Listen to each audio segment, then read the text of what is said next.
परिसंचरण तंत्र के बारे में हम बात करने जा रहे हैं।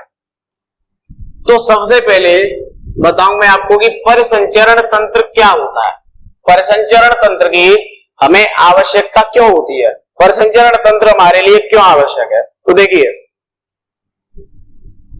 कुछ जीव होते हैं एक कोशिकीय जीव हैं, ठीक है, एक स्तरीय जीव होते हैं, कुछ होते हैं द्विस्तरीय, ठीक है। एक कोशिकीय जीव, एक स्तरीय, द्विस्तरीय जीव हैं जो छोटे जीव है यानी जटिल जीव नहीं है। इन जीवों में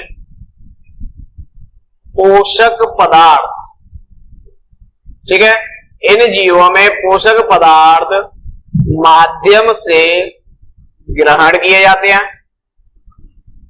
ठीक है। यानी पोषक पदार्थ जो होते हैं वो ये जीव माध्यम से ग्रहण कर लेते हैं और इनके द्वारा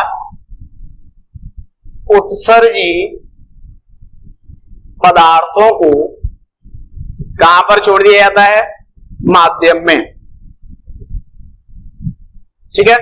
यानी कहने का मतलब यह है कि जो जीव एक कोशिकीय है, एक स्तरीय जीव है, द्विस्तरीय जीव है, यानी कहने का मतलब जटिल जीव नहीं है, उन जीवों में परिसंचरण तंत्र की आवश्यकता नहीं होती है। उसका कारण क्या है, उसका कारण मैंने आपको बताया कि बहुत ही छोटे सूक्ष्म जीव हैं, छोटे जीव हैं, तो उनमें पोषक पदार्थों को माध्यम से ग्रहण किया जाता है और उत्सर्जी पदार्थों को माध्यम में ही स्थानांतरित कर दिया जाता है, ठीक है। अब हम बात करें बहुकोशिकीय जीवों की, बहुकोशिकीय जीव, ठीक है। ये जो बहुकोशिकीय जीव होते हैं, इन जीवों में क्या होता है, बहुकोशिकीय जीवों में जटिल तंत्र पाया जाता है, ठीक है। यानी इन जीवों की सभी कोशिकाएं, जितनी भी कोशिकाएं हैं, ये सभी कोशिकाएं वातावरण के संपर्क में नहीं आ सकती, क्या नहीं आ सकती, वातावरण के संपर्क में, ठीक है। यानी जटिल जीव है, जो जटिल जीव होते हैं उनमें उनके शरीर की सभी कोशिकाएं वातावरण के संपर्क में नहीं आ सकती हैं, इसलिए वो वातावरण से पोषक पदार्थ ग्रहण नहीं कर सकते, ठीक है। इसलिए ऐसे जीवों को जटिल तंत्र की आवश्यकता होती है, जिसे हम कहते हैं परिसंचरण तंत्र, ठीक है। परिसंचरण तंत्र की आवश्यकता होती है इन्हें। अब परिसंचरण तंत्र की आवश्यकता क्यों है, क्योंकि परिसंचरण तंत्र के द्वारा हमारे शरीर में क्या होता है, हमारे शरीर में ऑक्सीजन है, जैसे आपको ऑक्सीजन की आवश्यकता है, ठीक है। ऊर्जा चाहिए, ऊर्जा के लिए ग्लूकोज भी चाहिए, ठीक है। तो यानी कहने का मतलब गैस में आपकी ऑक्सीजन आ गई, ठीक है। पोषक पदार्थ, ठीक है, इन पदार्थों को कहां पहुंचाया जाएगा, सभी कोशिकाओं तक, शरीर की सभी कोशिकाओं तक पहुंचाया जाएगा, ठीक है। अब शरीर की सभी कोशिकाओं तक पोषक पदार्थों को पहुंचाने के लिए किसकी आवश्यकता होगी, परिसंचरण तंत्र की, क्योंकि गैस, पोषक पदार्थ जैसे ग्लूकोज ये हमारे रक्त में घुल करके हमारे शरीर की सभी कोशिकाओं तक पहुंचाए जाते हैं, ठीक है। पहला पॉइंट ये है। दूसरा पॉइंट, हमारे शरीर में बनते हैं उत्सर्जी उत्पाद, यानी उत्सर्जी उत्पाद हैं या उत्सर्जी पदार्थ हैं। इन उत्सर्जी पदार्थों को हमारे शरीर से कहां लाया जाएगा, बाहर, और बाहर लाने के लिए भी किसकी आवश्यकता है, परिसंचरण तंत्र की, ठीक है। तो यानी कहने का मतलब यह है कि कोशिकाओं में बनने वाले उत्सर्जी उत्पाद रक्त के द्वारा बाहर लाए जाते हैं, ठीक है। तो एक बार दोबारा से मैं रिपीट कर देता हूं आपको। कुछ जीव जैसे एक कोशिकीय, एक स्तरीय, द्विस्तरीय जीवों में पोषक पदार्थों को माध्यम से ग्रहण किया जाता है तथा उत्सर्जी पदार्थों को माध्यम में स्थानांतरित कर दिया जाता है। इन जीवों को परिसंचरण तंत्र की आवश्यकता नहीं होती है। ठीक है, इसके बाद में हम बहुकोशिकीय जटिल जीवों की बात करें। उनमें जटिल जीवों में सभी कोशिकाएं वातावरण के संपर्क में नहीं आ पाती है। जैसे एग्जांपल ले लें हम मनुष्य का, तो मनुष्य के शरीर की सभी कोशिकाएं वातावरण के संपर्क में नहीं है। त्वचा है, बाहरी जो बाहरी जैसे त्वचा का भाग है वो तो संपर्क में है, लेकिन जो अंदर का भाग है, आहार नाल है, यकृत है, अग्नाशय है, बहुत सारे अंग है, वो वातावरण के संपर्क में नहीं है। ठीक है, तो इसलिए जटिल तंत्र की आवश्यकता होती है जो परिसंचरण तंत्र है। ठीक है, इसके द्वारा क्या होता है, परिसंचरण तंत्र होता क्या है ये देखिए। तो परिसंचरण तंत्र यानी ऐसा तंत्र जिसके द्वारा गैस एवं पोषक पदार्थों को शरीर की सभी कोशिकाओं तक पहुंचाया जाता है तथा उत्सर्जी पदार्थों को वहां से बाहर निकाला जाता है। इस प्रकार के तंत्र को क्या कहते हैं, परिसंचरण तंत्र कहते हैं। ठीक है, यानी गैसीय पदार्थों को, पोषक पदार्थों को शरीर की कोशिकाओं तक पहुंचाया जाएगा और उत्सर्जी पदार्थों को कोशिकाओं से बाहर निकाला जाएगा। ठीक है, तो समझ में आ गया होगा परिसंचरण तंत्र क्या होता है, इसलिए हमें परिसंचरण तंत्र की आवश्यकता होती है। ठीक है, इसके बाद हम जो बात करने वाले हैं वो हम बात कर रहे हैं परिसंचरण तंत्र के प्रकार, यानी परिसंचरण तंत्र है वो कितने प्रकार का होता है। ठीक है, तो परिसंचरण तंत्र के प्रकार के बारे में हम बात करेंगे। Types of circulatory system. परिसंचरण तंत्र के प्रकार। देखिए, परिसंचरण तंत्र है वो कितने प्रकार का है।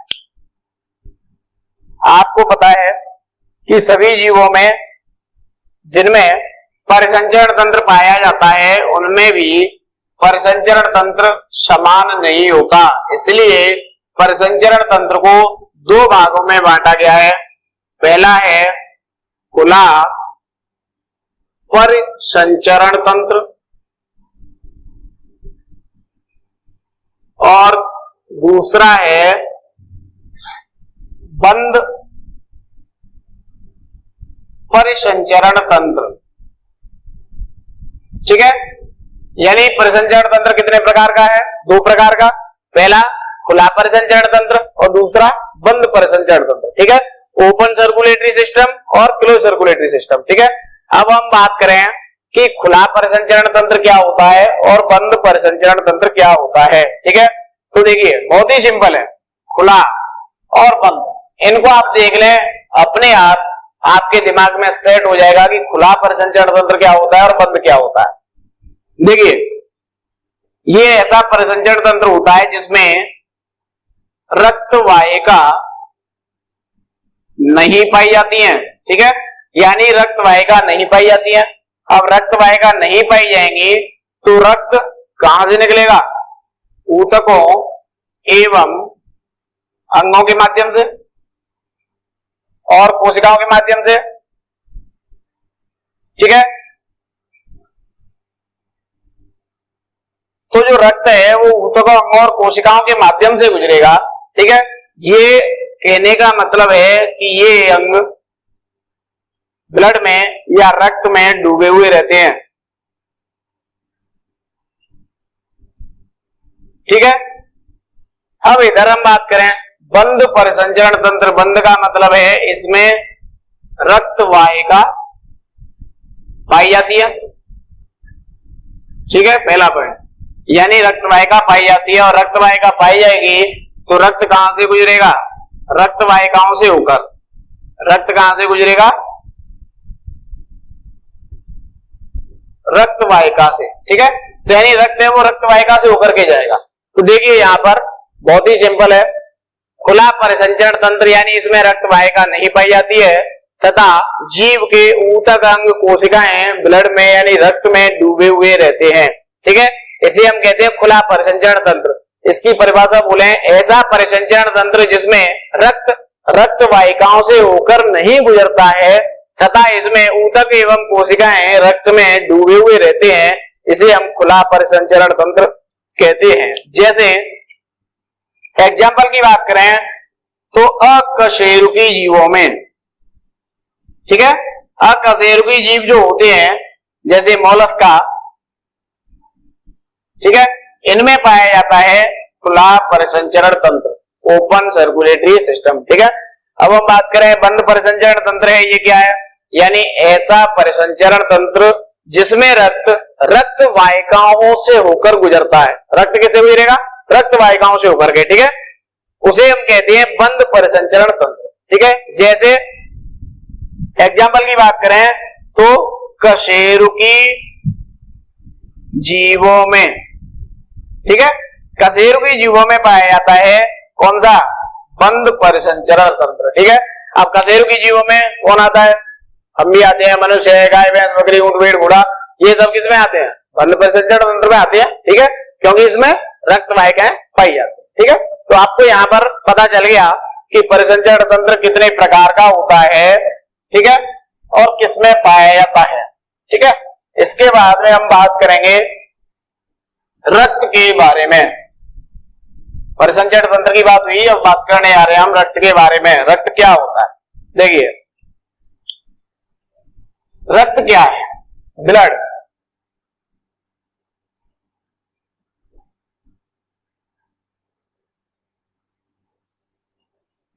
देखिए रक्त के बारे में जो मैं आपको बता दूं, सबसे पहले रक्त एक प्रकार का होता है तरल संयोजी ऊतक। क्या होता है, तरल संयोजी ऊतक, ठीक है। रक्त एक प्रकार का तरल संयोजी ऊतक होता है। तरल क्यों होता है, क्योंकि प्लाज्मा में तंतु नहीं पाए जाते, ठीक है, यानी plasma has fibre free matrix, plasma में तंतु नहीं होते हैं, इसलिए रक्त एक प्रकार का तरल संयोजी ऊतक होता है, ठीक है। रक्त है यानी प्लाज्मा में तंतु नहीं होते। अब हम बात करें स्वस्थ मनुष्य में। स्वस्थ मनुष्य में रक्त पाया जाता है 5 से 6 लीटर, ठीक है, यानी स्वस्थ मनुष्य में रक्त कितना पाया जाता है, एवरेज 5 से 6 लीटर रक्त होता है। चाहे वो कितना भी हष्ट पुष्ट हो, मोटा हो, ऐसा नहीं है आपको लग रहा हो कि दुबला पतला व्यक्ति है इसमें तो ब्लड कम होगा, और एक बहुत ज्यादा मोटा व्यक्ति है 150 किलो का 200 किलो का, तो उसमें तो रक्त बहुत ज्यादा होगा, ऐसा नहीं है। स्वस्थ मनुष्य हो, चाहे वो पतला दुबला पतला हो, चाहे बहुत मोटा हो, उसमें रक्त होता है केवल 5 से 6 लीटर, ठीक है, स्वस्थ मनुष्य होना चाहिए। ऐसा नहीं है एनीमिया हो गया, पता चला कि पहले से ही उसमें ब्लड का फॉर्मेशन नहीं हो रहा है, रक्त बन ही नहीं रहा है, तो कम हो जाएगा, ठीक है, तो ये ध्यान रखना है आपको। तो स्वस्थ मनुष्य में रक्त की मात्रा होती है 5 से 6 लीटर। अब हम बात कर रहे हैं रक्त के बनने की क्रिया, ठीक है, यानी रक्त बनने की क्रिया क्या कहलाती है। रक्त बनने की क्रिया कहलाती है हीमोटोपोइसिस। हीमोटोपोइसिस,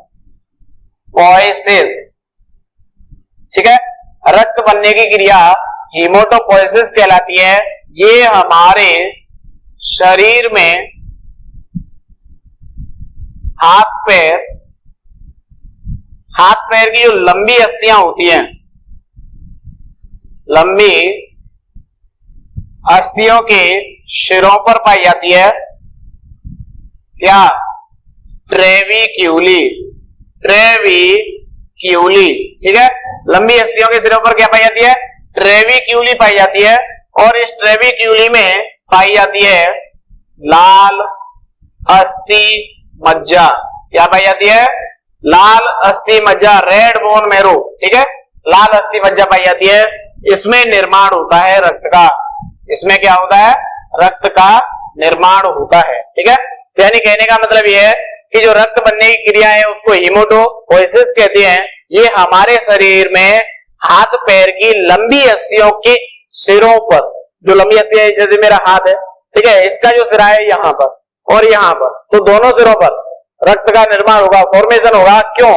क्योंकि इनके सिरों पर ट्रेविक्यूली पाई जाती है और इस ट्रेविक्यूली में लाल अस्थि मज्जा भरी रहती है, रेड बोन मैरो, ठीक है। तो इस लाल अस्थि मज्जा में निर्माण होता है किसका? रक्त का। अब आपके दिमाग में क्वेश्चन आया हो कि बीच में क्यों नहीं होता, सिरों पर ही क्यों होता है? क्योंकि सिरों पर लाल अस्थि मज्जा पाई जाती है, बीच में यहाँ का जो पार्ट है इस पर लाल अस्थि मज्जा नहीं होती है, यहाँ पर होती है पीली अस्थि मज्जा। रेड बोन मैरो की जगह पर क्या पाई जाती है? येलो बोन मैरो, पीली अस्थि मज्जा होती है। और पीली अस्थि मज्जा में रक्त का निर्माण नहीं होता है, यहां पर जमाव हो जाता है किसका? फैट का, यानी यहां वसा का जमाव हो जाता है, वसा का जमाव हो जाता है। इसलिए आपने देखा होगा कि हमारा जो हाथ है, पैर है, यहाँ की अपेक्षा, दोनों जॉइंटों की अपेक्षा बीच में बहुत मोटा होता है, ठीक है। तो यानी यहाँ पर जो आप दबाओगे ये क्या है? फैट है, फैट का जमाव हो गया है, ज्यादा मोटे हो जाते हैं, तो यहाँ पर रक्त का निर्माण नहीं होता है क्योंकि यहाँ वसा का जमाव हो जाता है, ठीक है। तो एक डायग्राम देख लेते हैं छोटा सा।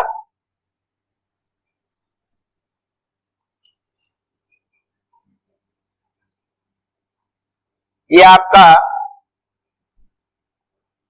कोई भी एक लंबी अस्थि ले लेते हैं, ठीक है, इस तरीके से।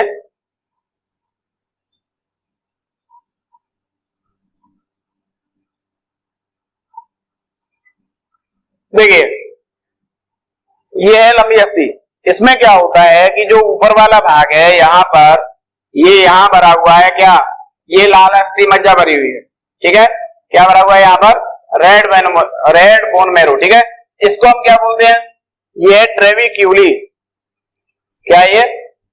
ट्रेविक्यूली, ये तो है ट्रेविक्यूली, और इसके अंदर जो भरा हुआ है ये क्या है? लाल अस्थि मज्जा, ठीक है। इस लाल अस्थि मज्जा में ही निर्माण होता है रक्त का। और हम बात करें जो बीच का भाग है, इसमें क्या होता है? ये जो भाग है बीच का, ठीक है, इसमें ये पीली अस्थि मज्जा भरी रहती है यहाँ पर, ठीक है, और यहाँ जमाव हो जाता है फैट का, वसा जम जाती है, वसा का जमाव हो जाता है, ठीक है। तो आपकी समझ में आ गया होगा अच्छे तरीके से कि जो हड्डी होती है, हमारे हाथ पैर की लंबी अस्थियां हैं, उनमें ट्रेविक्यूली कहां पर पाई जाती है? ऊपर नीचे, ठीक है। इन स्थानों पर जो ट्रेविक्यूली होती है और वहां पर जाकर के जमाव हो जाता है किसका? ट्रेविक्यूली है, इनमें लाल अस्थि मज्जा का, ठीक है। लाल अस्थि मज्जा है, यही निर्माण करती है किसका? ब्लड का, ठीक है। इसमें ब्लड का निर्माण होगा, लेकिन यहाँ पर ब्लड का निर्माण नहीं होगा क्योंकि यहाँ पर जमाव किसका हो जाता है? फैट का, वसा का जमाव हो जाता है, ठीक है। तो ये आपको यहां तक समझ में आ गया होगा। अब हम पढ़ रहे हैं रक्त का अध्ययन। क्या कर रहे हैं हम? रक्त का अध्ययन। तो रक्त के अध्ययन को क्या कहेंगे? हीमोटोलॉजी। क्या कहेंगे? हीमोटोलॉजी। रक्त का अध्ययन क्या कहलाता है? हीमोटोलॉजी कहलाता है। और रक्त बनने की क्रिया क्या कहलाती है? हेमोटोपोइसिस। कहां होती है? हाथ पैर की लंबी अस्थियों के सिरों पर ट्रेविक्यूली में क्या पाया जाता है? लाल अस्थि मज्जा। क्या बनता है? रक्त, ठीक है। समझ में आ गया होगा। स्वस्थ मनुष्य में कितना होता है वयस्क में? 5 से 6 लीटर, ठीक है। और रक्त क्या है? एक तरल संयोजी ऊतक है। एक प्रकार का रक्त क्या है? तरल संयोजी ऊतक, ठीक है। यहां तक आपको अच्छे तरीके से समझ आ गया होगा। और इसके बाद में हम जो बात